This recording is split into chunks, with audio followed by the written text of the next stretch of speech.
My name is Maciej.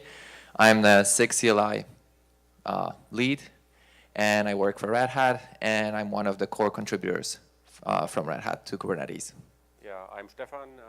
I'm also a core contributor working on API machinery, and I did a lot of the API machinery plumbing around auditing. So, okay, apparently I can't be too close to Stefan. Anyway, let's start with a quick history lesson so that you can get a context and a feel how we landed the current auditing mechanism that we have in Kubernetes. So we started back in 2016 where we introduced the basic auditing mechanism. It was very simplistic. It was like a page long of code. It was a handler that was responsible for logging the basic information about every single request that was hitting API server. That included both the API, the user that was making the request, some basic information about what was being requested, which is the URI, and additional information aside from the user is the impersonation information. Each such request was logging two lines of data. One was what I just mentioned, and the other one was the response information, which in the simplest code was just a HTTP code of the request. So 200, 400, whatever we return from the API server. Of course, that was very simplistic. That allowed us to start further discussions and further work because a lot of people were actually interested in auditing, and with the help from Google, CoreOS, Fujitsu, we started the implementation that we beforehand drafted with Stefan.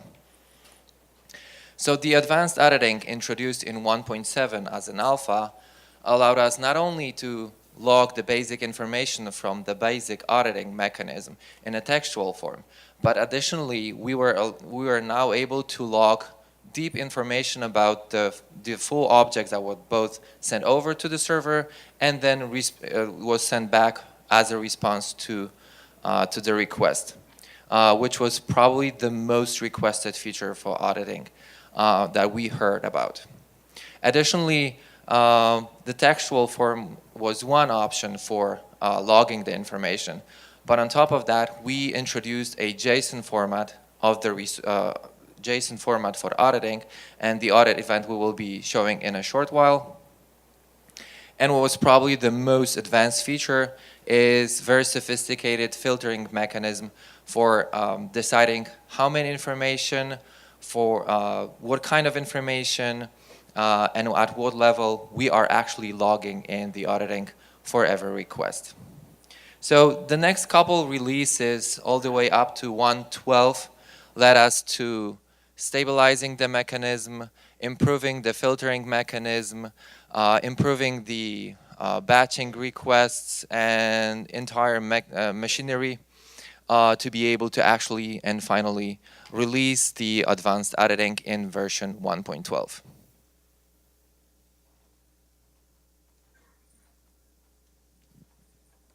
yeah, so we want to go into a bit of the details of auditing to really understand what is logged and what it means, how complete it is, how consistent it is, and so on. So we have the event here. It's basically what you get either printed out on the log or sent to a webhook. Yeah, like 20 or something fields we have here. So a lot of the metadata. That's basically what we had in basic auditing already.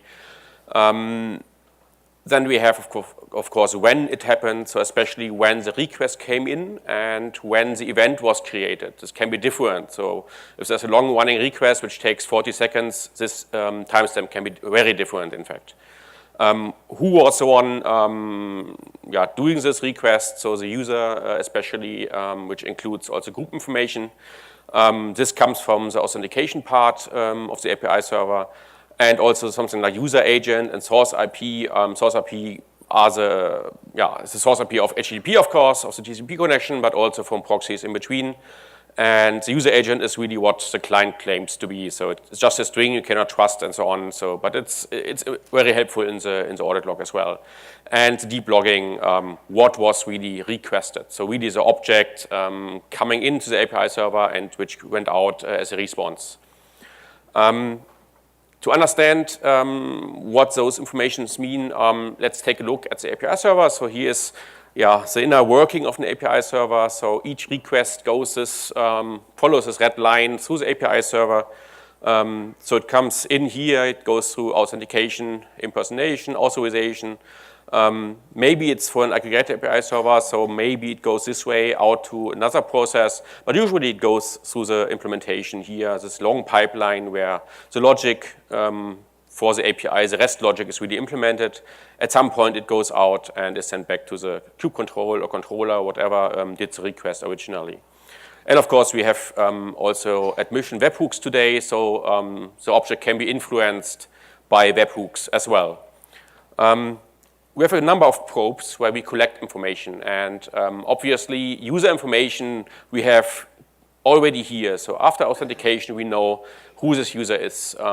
Usually he authenticated via a token or via a client certificate, and we know the username, we know the groups. Maybe he uses impersonation, so he tries to do something like a sudo on a CLI. We can log that. And finally, we check that the user really can access the resource that he requested. That's authorization. Finally, it goes here into the API server, and if you imagine you did a create of a pod, so kubectl create -f pod YAML, we have decoding, and we record the object that the user really sent at this position. And then we have admission hooks run, maybe some webhooks run, and we can also record information in this stage. For example, if you really want to know why could this pod be executed, then it's very important to know the pod security policy which allowed this pod to run or to do some command like exec or port forward. This is also logged, and that's what we record at this position. And finally, on the right side, we have the object, the response, and we send it back through the wire to the user, and this is a response which we collect there. We can log different information, different depths of information. So what we had already in basic auditing long ago was this metadata. All those probes here at the top, they just collect metadata. It's very small, easy to collect. It's cheap. You can just do it more or less all the time. There's nothing secret about it as well, so it doesn't matter. You don't have to forbid metadata for requests usually. The request object here, it's much more expensive. If you look at an event later, the event is much, much bigger because there's a whole object. So it can be a huge pod spec, which takes several pages of JSON text. It's big, and it's much more CPU demanding for the API server to do that. So maybe you should think about whether we really need that. Also for secrets, maybe you don't want that because secrets are secret, obviously. So maybe don't send it over the auditing webhook. At this bubble here, it's again metadata, some key values, annotations from the admission plugins, also cheap. Yeah, you can do it more or less for every request. And again, the response is similar as the request. Response is again usually a big object. The same applies as for the request. I mentioned performance. It's mostly CPU demanding what we are doing here. But there's another dimension. Consistency, that's what I called it. So level is mostly about what we record or what we audit. I've painted or drawn a timeline here. So this is a request. It comes in at 0 milliseconds. The response starts, so there is a first byte going to the kube control or user or the other end. There might be a panic. Panic means there's maybe some bug in the handling, or maybe the connection is destroyed or something like that. If all this doesn't happen, everything is fine, there's a response complete here. And it doesn't help you in certain situations if you just have the request received. So you only know that there was a request started, but you have no information whether it's still ongoing. So you maybe want to audit logs that the request was really finished and there's no connection anymore with the kubectl or the controller at the other end. So those are two dimensions. First, the depths, and then, we call it stages. Each of those stages produces its own event. So you get a couple of events. It's like in basic auditing, you get multiple lines of output. Here you have different events. And the same thing in this picture again. So request received, obviously, it's here in the beginning. And the other events are created here. And here is a byte stream or bit stream. And when everything is sent, response complete is sent. And before we get the response started, maybe in between, we get a panic event. And I use the word dimension. So those are two dimensions you have to you can configure in the policy. Stages, how many events at which positions and levels describes the depths.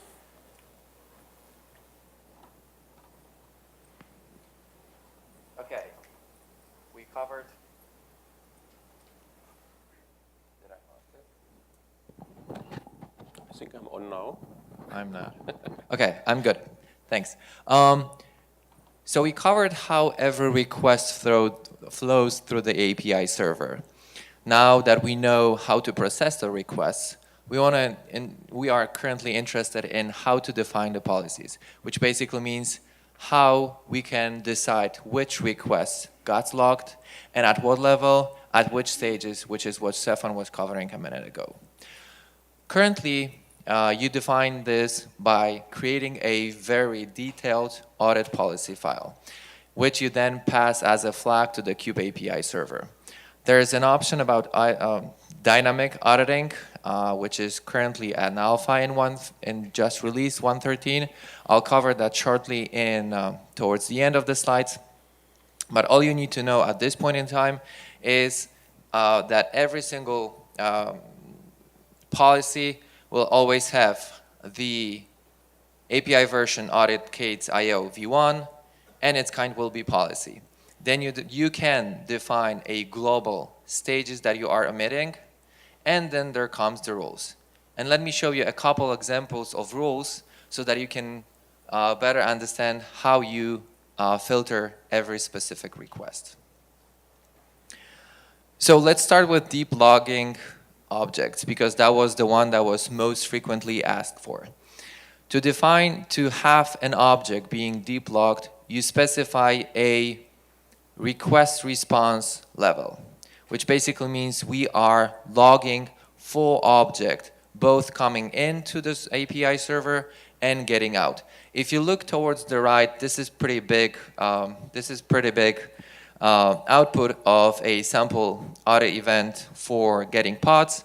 This is where the request, let me see quickly because I can't remember.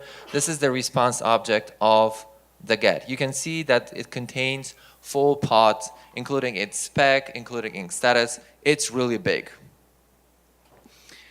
Now, going back to the policy, there are a couple more information that we included in this particular policy. We are logging specific resources. We are not logging everything.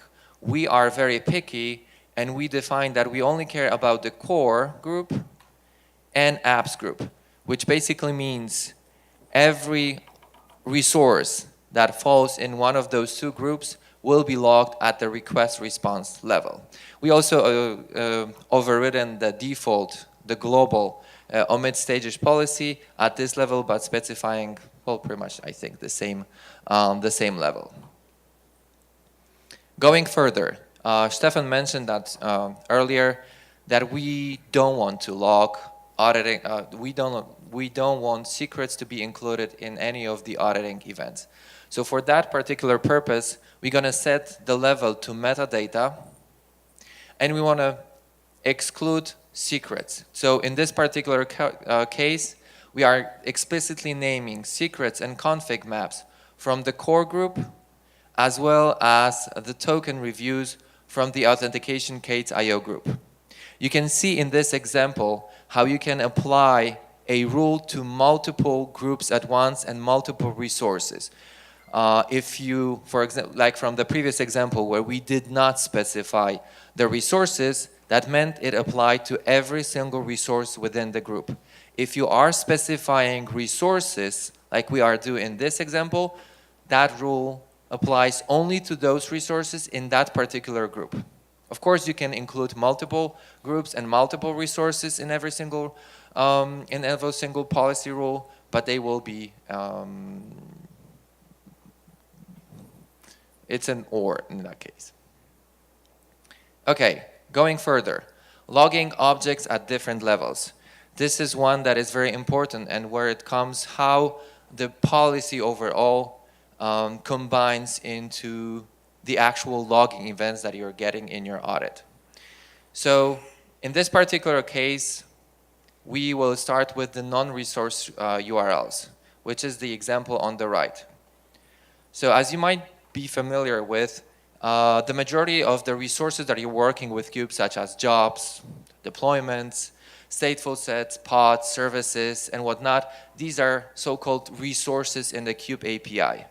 There are, though, some endpoints in the Kube API, such as health, version, Swagger, and a couple more might exist, which are not resources. For those, there's a specific rule within every single policy that is named non-resource URLs, where you explicitly define particular URLs that you want to include in your rule. So for this particular case, we are setting the level to none, which basically means we are not logging any of those URLs that are similar to this one. The matching is a very simplistic regex, so you might see an asterisk at the end of the health and Swagger endpoint. Now, we want to be a little bit more specific how we're going to log resources from the group batch. If you compare both of them on the left, you've probably noticed that both of them contain resources from the batch group, but the difference between the two is that the first one logs at the request level, whereas the other one goes all the way down to the request and response level. What that means? The first rule applies only to particular verbs, and it is important to notice that these verbs are Kube verbs and not a HTTP verbs. So this is a get, which gets a particular object from the batch group. This is a list as well as watching resources from the batch group. And for that particular request, we will only log the request object. For other verbs, which basically means create, update, delete, because these are not mentioned, we will be applying the request response, which means not only we will log the full incoming request, but we will also log the full response object. And at this point in time, it's also important to notice that when you are composing your policy file, the policy matching rules always start at the top. So the first match rule will apply to the incoming request, which basically means when you are composing your policy file, the most generic filters should be at the bottom of the file. But the very concrete examples, the very concrete policies that are targeting specific requests that are only, for example, get list watch from the group batch has to be at the top. So it's very important to note here that we are always processing top to bottom the policy file. One more example, aside from matching by resource, by matching by the actions performed by non-URLs, we can also go all the way up to matching by either a group of users or a user. In this particular case on the slide, we are matching a user that is named not a user and we are logging the entire request and response of every single action this particular user is performing. Similarly, we can specify a group of users.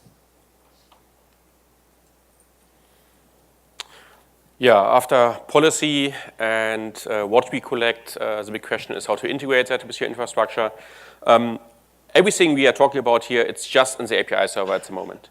So obviously those things are configured with flags in the API server. So I listed them here. I guess you cannot read them. There are like 20, 30 maybe. There are so many because we have different backends, and each backend has the same configurations. Basically what you do is, I think we saw it before maybe, the first flag which is important is to give the, in the case of logging, give the path of a file or a standard out if you like that. And in the case of a webhook, you can just configure the kubeconfig. And just by doing that, you enable a backend, you enable the auditing. After that, you have an audit output. You can configure certain things. Some are common for all of the backends, some are not. And one which is crucial is a mode. So we had stages, we had levels before, and the mode is a third dimension. We are talking about events and events which are sent somewhere or maybe printed out. This sounds like it magically happens, but what happens when an API server dies, for example? So there's a bug in the API server, and maybe an attacker tries to use a security exploit, and he knows how to kill the API server. Maybe he is able to do something malicious and kill the API server just after that, and you have no clue about what he did because there's no auditing being persisted on disk. And this mode is exactly about that. We have three modes: batch, blocking, and blocking strict. Blocking strict means that we really wait for I/O to happen. We wait until the log is really so the output is really finished. In the case of the webhook, we really wait until the webhook returns the HTTP code, so the response is finished. This sounds very good. So it's pretty sure that your audit event is stored before the request is really handled. But it's slow because it's synchronous, so it slows down the whole, it's the main code path of the API server, so your request has to wait until auditing is really done. Depending on the use cases, the environments, this is what you want, because auditing is so important that it's, this mode is the one you want.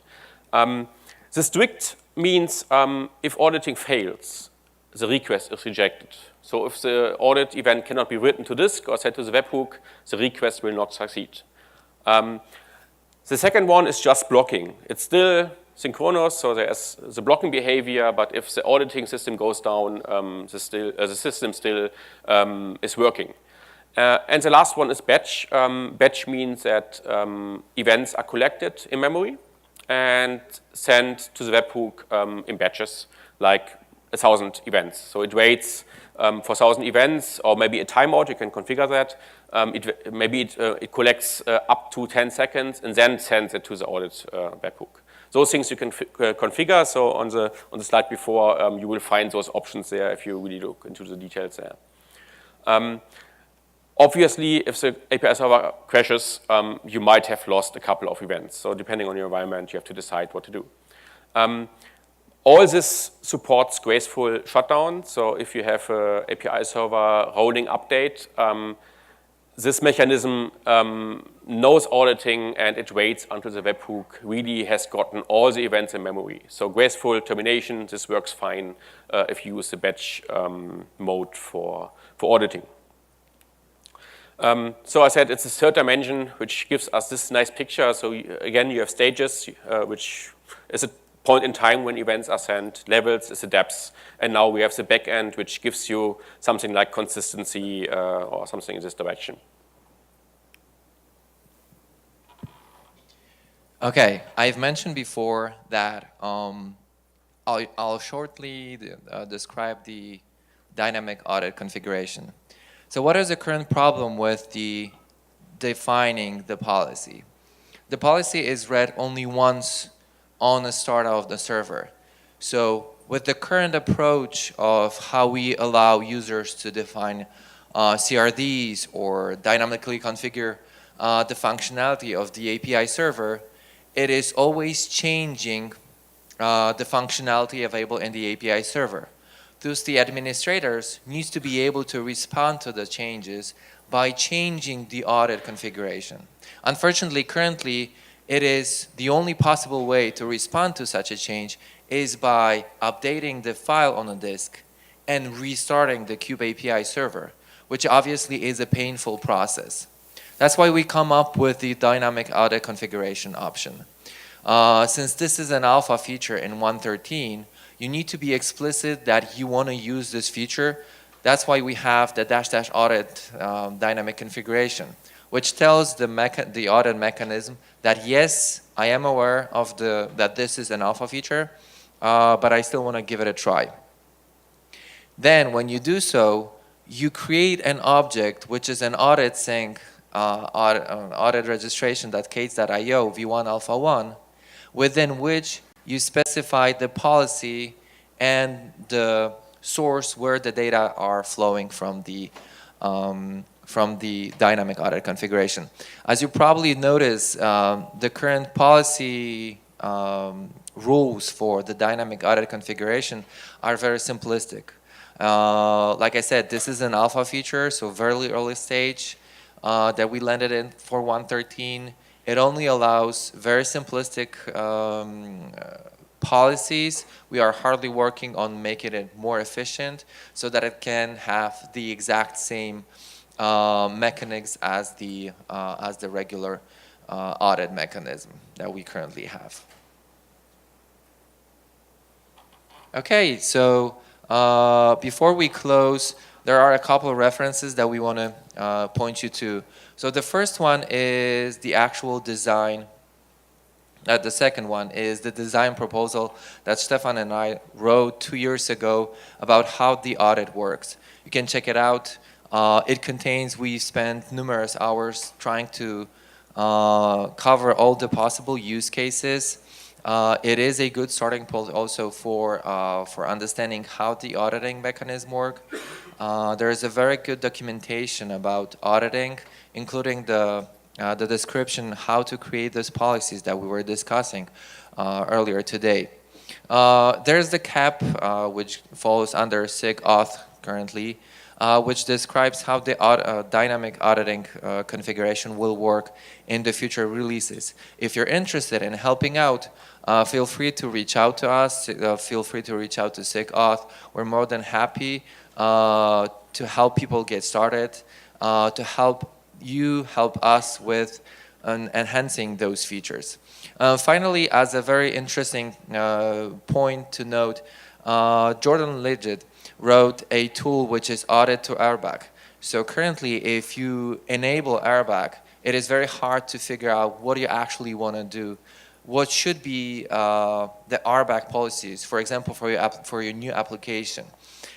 With auditing, it is very simple in this tool to generate a policy that will be specifically designed for your application.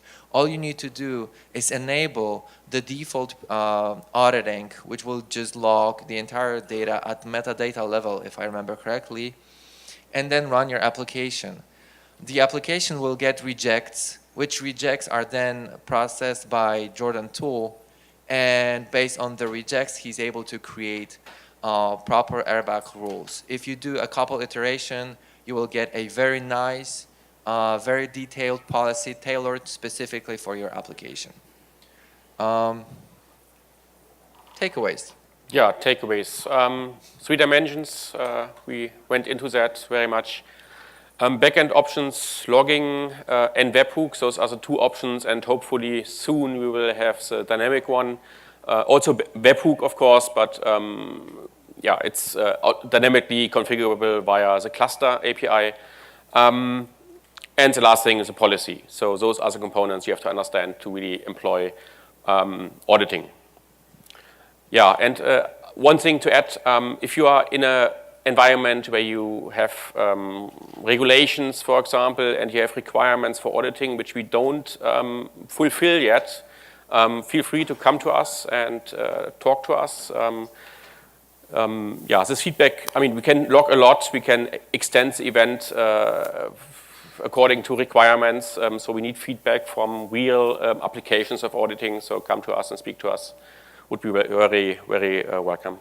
Yeah, both Stefan and I are available on Cube Slack or on GitHub, just ping either one of us, and we're more than happy to help you with the problems that you have with auditing. Thank you very much.